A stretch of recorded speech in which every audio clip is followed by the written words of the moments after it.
Bismillahirrahmanirrahim. Assalamualaikum warahmatullahi wabarakatuh.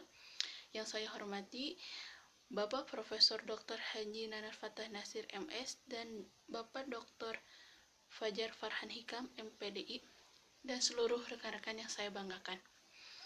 Alhamdulillah, pada kesempatan kali ini saya akan memaparkan tentang problema pendidikan dalam otonomi daerah, sekolah di bawah Kemenag dan Kementerian Pendidikan dan Kebudayaan. Berbicara mengenai problema yang pada umumnya diartikan sebagai masalah. Dari segi istilahnya, problema atau problematika berasal dari bahasa Inggris, yaitu problematik, yang artinya persoalan atau masalah. Dalam Kamus Besar Bahasa Indonesia, problema diartikan sebagai suatu hal yang belum terpecahkan yang dapat menimbulkan permasalahan.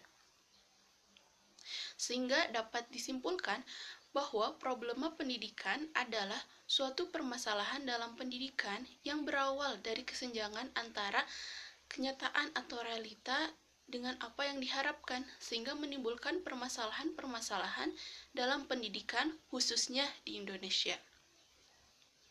Mengenai otonomi daerah, otonomi berasal dari bahasa Latin, yaitu autos yang artinya sendiri dan nomos yang artinya aturan, sehingga dapat diartikan sebagai sebuah peraturan sendiri kemudian mengatur atau memerintah sendiri. Dalam Undang-Undang Nomor 32 Tahun 2004 pada ayat 1 pasal 5, maksudnya pada pasal 1 ayat 5 disebutkan bahwa otonomi daerah merupakan suatu hak, wewenang, dan kewajiban daerah otonom untuk mengatur dan memerintah sendiri urusan pemerintah dan kepentingan masyarakat setempat sesuai dengan peraturan perundang-undangan yang berlaku. Dengan hal ini, adanya kebijakan otonomi daerah memberikan dampak positif maupun negatif. Salah satu contoh dampak positifnya, daerah bisa mengembangkan potensi yang dimilikinya semaksimal mungkin.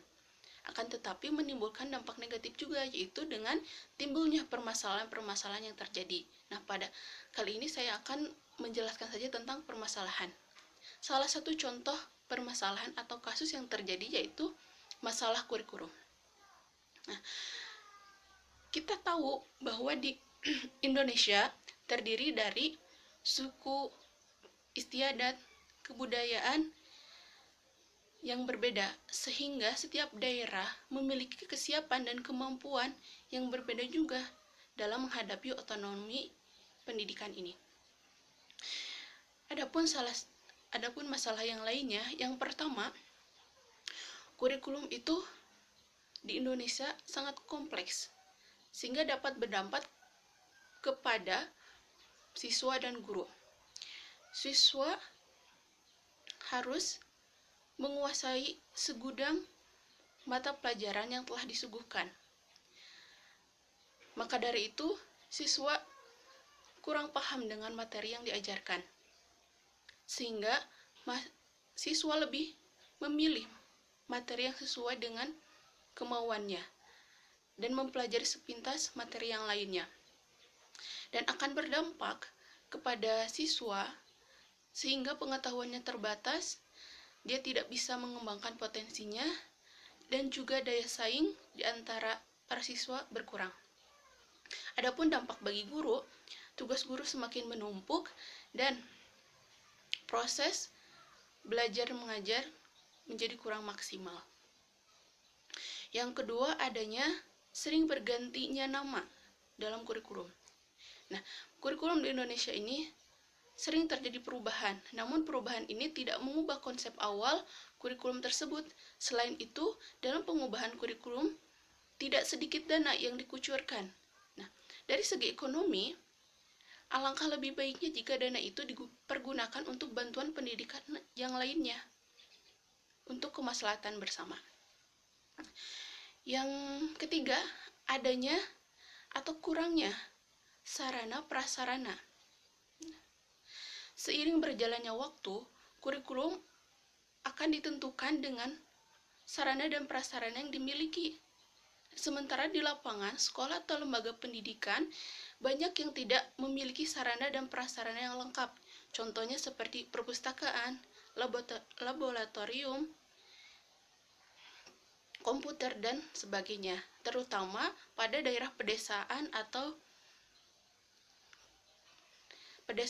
daerah yang terpencil.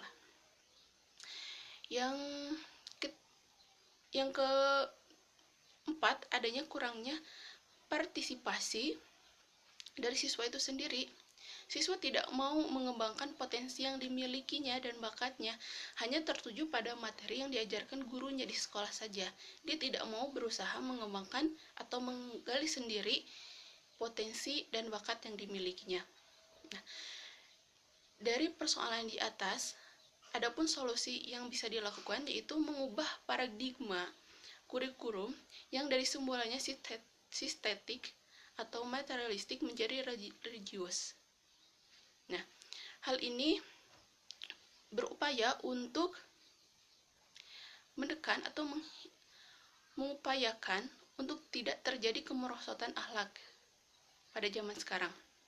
Selain itu, untuk menghilangkan stigma di masyarakat, karena banyak orang yang berpendidikan, yang pintar, tapi mereka tidak bermoral. Dan dengan adanya upaya ini, semoga menuju atau bisa menciptakan manusia yang insan kamil. Selain itu, solusinya harus adanya pemerataan pendidikan di seluruh Indonesia, yaitu pemerataan sarana dan prasarana, khususnya di desa dan daerah terpencil. Yang ketiga yaitu mengubah arah paradigma kurikulum sesuai dengan kebutuhan yang dibutuhkan oleh masyarakat Indonesia.